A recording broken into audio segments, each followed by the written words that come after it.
à la croix, étant jeune, impliqué dans les choses de Dieu. Amen. C'est parce que lorsqu'il a porté, vous allez dire que non, mais le Seigneur est venu, il est venu sur terre en tant qu'homme. Il était humain, mais il était Dieu. Il est venu en tant qu'homme afin de nous montrer que c'est possible d'être humain et de marcher loin de tout ce qui peut t'éloigner du Seigneur. Amen. C'est pour ça qu'il a porté la chair, afin que nous puissions le prendre comme exemple. Il est resté dans son objectif. Lorsqu'il a quitté les cieux, il a quitté pour venir nous sauver, pour venir te sauver, pour venir porter notre péché afin que nous soyons libérés. Et lorsqu'il est arrivé, il est resté dans son objectif. Amen. Amen. Sur son objectif. Son objectif était de nous sauver. S'il n'était pas allé, s'il n'était pas mort sur la croix, qu'il n'était pas ressuscité, il n'allait pas atteindre son objectif. C'est pour ça même que lorsque il était avec son disciple, qui lui a dit que, mais c'est lorsqu'il était en train de dire que je veux mourir, et que son disciple lui a dit non Seigneur, tu ne mourras pas. Il a dit arrière de moi Satan, parce que cette personne-là voulait le détourner de son objectif. Mais comme il était fixe sur son objectif qui était de venir nous sauver, et que venir nous sauver là, c'était qu'il puisse porter notre péché à la croix, il est resté sur son objectif, malgré les douleurs. Amen. Amen. Et il est question, c'est pareil avec nous. Nous faisons le choix, lorsque nous faisons le choix de suivre le Seigneur, nous devons rester dans l'objectif de le suivre. Amen. Amen. Nous voyons dans le monde ici, lorsque même un petit enfant décide de te suivre, partout là où tu vas aller, il est là avec toi. Tu vas dans la douche, il est derrière. Tu vas au marché, il est derrière. Parce qu'il a pris la décision de te suivre. Tant que son objectif n'est pas atteint, s'il avait besoin d'un bonbon, tant que tu ne lui as pas donné ce bonbon-là, il ne va pas te lâcher. Il va même pleurer parce que son objectif, c'était d'avoir ce bonbon-là auprès de toi. Et c'est pareil avec nous, lorsque nous faisons le choix de suivre le Seigneur. Amen. Amen. Si nous restons fixés devant notre objectif, nous n'allons pas nous détourner. Amen. Amen. Alors, lorsque nous avons fait le choix de suivre le Seigneur, il est important que nous puissions, comme je venais de dire, que nous puissions rester sur l'objectif. Et l'objectif, notre objectif, pour cet enfant, son objectif, c'était d'avoir le bonbon. Mais pour nous qui suivons le Seigneur, l'objectif, c'est se retrouver au paradis avec lui. Amen. Amen. Parce qu'il est parti, c'est pour nous préparer la place. Et sur cette place-là, il faudra que toi et moi, nous puissions nous retrouver. Amen. Amen. Mais si nous nous détournons de l'objectif qui est de se retrouver dans les cieux avec lui, nous allons perdre. Et comment est-ce que nous détournons de cet objectif? Il a dit, je mets devant toi deux chemins, celui du bien et celui du mal. Si tu choisis le bien, tu auras la vie éternelle. Cette vie éternelle, c'est celle qui continue et qui nous emmène jusqu'au paradis. Amen. Alors, lorsque nous devons faire le choix de ce qui est bien. Ce qui est bien, tout ce qui est bien est ce qui est du Seigneur. Amen. Mais le plus grand défi que nous avons, c'est que nous ne connaissons pas quand est-ce que ici-bas notre vie peut s'arrêter. Amen. Voilà pourquoi nous n'avons pas besoin de perdre du temps. Amen. Amen. Parce que si tu perds du temps, tu ne sais pas à quel moment ta vie peut s'arrêter. Le Seigneur, au moins, lui, il savait que lorsque je suis en train de partir comme ça, je vais arriver ici, je vais être cloué sur la croix. Après 3 jours, je vais ressusciter. Il connaissait le cirque de sa vie. Mais nous ne connaissons pas le cycle de notre vie. Nous sommes dans le mystère caché du Seigneur. Amen. Et à n'importe quel moment, la vie peut être ôtée. Amen. Amen. La question sera à se poser, si la vie t'était ôtée maintenant, est-ce que tu te retrouveras à cette place que le Seigneur est allé préparer pour toi? C'est cette question que nous devons nous poser. Amen. Amen. Amen. Amen. Est-ce que tu te retrouveras à cette place que le Seigneur est allé préparer pour toi? Lorsqu'il va regarder la place de Maria, est-ce que tu seras vraiment là? C'est la question que nous devons nous poser. Parce que ici, Terre, nous n'avons pas assez de temps. Tu peux être avec quelqu'un aujourd'hui et dans quelques minutes, on te dit que la personne est décédée. Il y en a d'autres qui sont partis dans le sommeil. N'étant pas prêts, surprenons tout le monde parce qu'il se disait que j'ai assez de temps. On va prendre l'exemple de ce riche monsieur qui a passé tout son temps à préparer ses biens. Il était là en train de labourer, je crois que c'est dans le livre de Luc, où on parle où le Seigneur donne cette parabole de ce riche qui a préparé tout son temps. Il regarde son champ et dit waouh, j'ai bien travaillé. Lorsqu'il regarde ses entreprises, il dit waouh, j'ai bien travaillé. Mais non, mais bon, comment je veux faire? Je n'ai pas d'enfants, je n'ai pas de famille, comment est-ce que je veux faire? Bon, je vais m'asseoir, à partir de demain, je commence à manger mon argent. Nous, c'est ce que nous disons. Je suis en train de manger mon argent. Il se préparait à manger son argent. Sauf que ce soir-là, lorsque le Seigneur a vu, lorsque le Seigneur a regardé, lorsqu'il a regardé son parcours, il a vu qu'il n'avait rien à tirer. Amen. Amen. Parfois, nos vies s'arrêtent brusquement parce que le Seigneur voit qu'il n'a rien à tirer. Tu peux beau tout faire, tu peux beau gagner tout ce qui est du monde, mais lorsque le Seigneur n'a pas d'intérêt à l'intérieur, brusquement, il peut t'ôter la vie. Parce que devant lui, tu es un insensé, comme il a dit à ce riche. Insensé. Il croyait qu'il pouvait manger son argent. Mais ce même soir-là, le Seigneur lui a ôté la vie. Amen. Amen. Et nous également, c'est pareil. Si nous perdons le temps,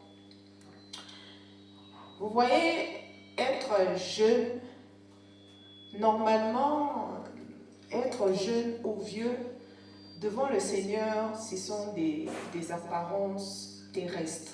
Amen. Amen. Ce sont les hommes. En fait, il faut qu'il y ait une preuve de la durée de ton temps ici-bas. Amen. Amen. Voilà pourquoi lorsque nous sommes en train au fur et à mesure que le Seigneur t'accorde une longue vie, c'est normal que ton physique change.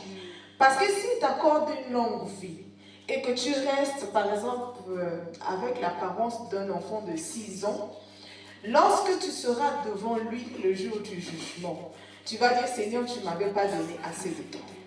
Tu vas dire, non, mais je t'ai donné assez de temps. Tu vas dire, non, je suis restée, regarde. Est-ce qu'il y a quelque chose qui a changé sur mon corps? Non. Mais lorsque le développement de notre corps est en train de changer, tu n'auras pas de raison. Le Seigneur va dire, oh, mais regarde, quand tu avais 6 ans, tu étais si jeune. Quand tu avais 20 ans, tu n'étais plus la même chose. Quand tu avais, ça veut dire que j'étais accordé beaucoup de temps. Ce sont des apparences physiques éphémères qui passent. Or, le Seigneur n'est pas dans les choses qui passent. Amen. Amen. Amen. Notre Seigneur demeure dans les choses qui restent éternelles. Amen. Amen. Nous allons lire un passage dans le livre de 2 Corinthiens. 2 Corinthiens, le verset 18. Ça dit, un poids éternel de gloire, parce que nous regardons non point aux choses visibles, mais à celles qui sont invisibles. Car les choses visibles sont passagères et les choses invisibles sont éternelles. Amen. Notre apparence physique est visible. ça veut dire que ça fait partie des choses passagères. Tu peux te dire, moi je suis encore jeune, donc j'ai encore assez de temps. Et mon frère, c'est passagère. Oh non, je suis en train de vieillir, donc bientôt là, je dois vite. Parce que on voit, il y a souvent, on dit ça souvent lorsqu'on voit les vieux là qui viennent souvent vite à l'église. Le matin quand il se réveille là, il veut vite partir à l'église. On dit, ah, lui il veut rattraper son temps. Il veut rattraper son temps. C'est passagère.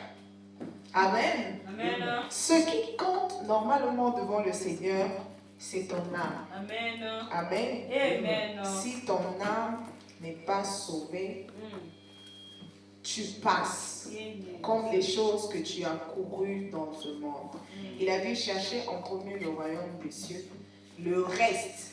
Il dit bien le reste. Ça veut dire que toutes ces choses-là, ce sont des choses qui restent. Et si tu t'attaches aux choses qui restent, forcément tu vas aussi rester. Amen. Parce qu'il y a quelque chose qui dit que qui s'assemble se ressemble. Donc si tu t'attaches à ce qui reste, tu vas aussi rester. Tu n'iras pas au ciel parce que tu t'es attaché à ce qui reste. Voilà pourquoi Dieu n'est pas dans les choses du monde, parce que le monde passe. Il est le seul qui ne passe pas. Amen. Si tu t'attaches à celui qui ne passe pas, tu ne passeras pas. D'ailleurs, il dit que celui qui perd sa vie pour moi, la retrouve. Et elle la retrouve encore de plus belle en ayant une vie éternelle. Donc, quand tu t'attaches au Seigneur, tu vis éternellement. Amen. Éternellement, parce que non pas seulement ton âme, n'est pas seulement parce que ton âme ira au paradis, mais lorsque tu vas arriver là-bas, moi parfois je m'assois et je commence à imaginer comment est-ce que ça sera. On voit ça avec les louanges de nos églises. Quand on loue là, quand tu sens que ça c'est la louange, et après tu te mets un peu dans l'image là-bas maintenant, ou quand même seulement 10 personnes se mettent à faire les milolos. Maintenant, imagine là-bas, on sera des milliards et des milliards en train de faire les milolos. Ça sera waouh. Ça sera très waouh. Toi, tu vas rater cette joie-là. Tu vas rater cette joie. Je suis sûr que toi-même, ça ne te fera pas un pincement dans le cœur de rater cette joie. Amen. Amen. C'est ton âme qui se présentera devant le Seigneur. Amen. Ce n'est pas ton apparence physique. D'ailleurs, de la terre tu es, de la poussière tu es, de la poussière tu repartiras. Mais ton âme se présentera devant Dieu. Amen. Amen. Afin de donner les raisons. Qu'est-ce que tu as fait? Quand le Seigneur va te poser la question, tu as fait quoi? Je t'ai donné assez de temps. Qu'est-ce que tu as fait lorsque tu étais sur terre? Vous allez dire, mais ici on parle de jeûne. Non, moi je me dis que puisque être jeune et être vieux ne compte pas devant le Seigneur, et que c'est notre âme qui compte devant le Seigneur. C'est quoi donc la jeunesse? Parce que être jeune, ça passe. Être vieux aussi, ça passe. Mais alors, qu'est-ce qu'on va qualifier comme jeunesse? Amen. Et ça m'a ramené dans le livre d'Ecclésiaste. Dans le livre d'Ecclésiaste, verset 12 à 1, où le Seigneur dit que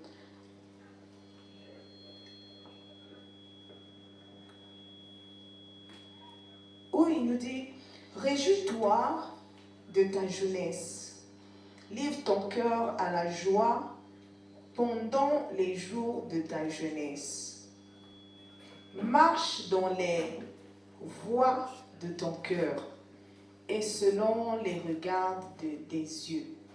Mais sache que pour tout cela, Dieu t'appellera en jugement. Amen. Amen. Donc, après la jeunesse, il y a le jugement. Amen. Amen. Après la jeunesse, il y a le jugement. Après la jeunesse, il y a le jugement. Après la vie, c'est le jugement. Amen. Après ta vie sur terre, c'est le jugement. Avant que tu traverses le jugement qui est la porte d'entrée, qui te met devant toi deux portes, est-ce que tu vas aller au paradis ou tu vas aller en enfer? Après cette vie sur terre, c'est le jugement.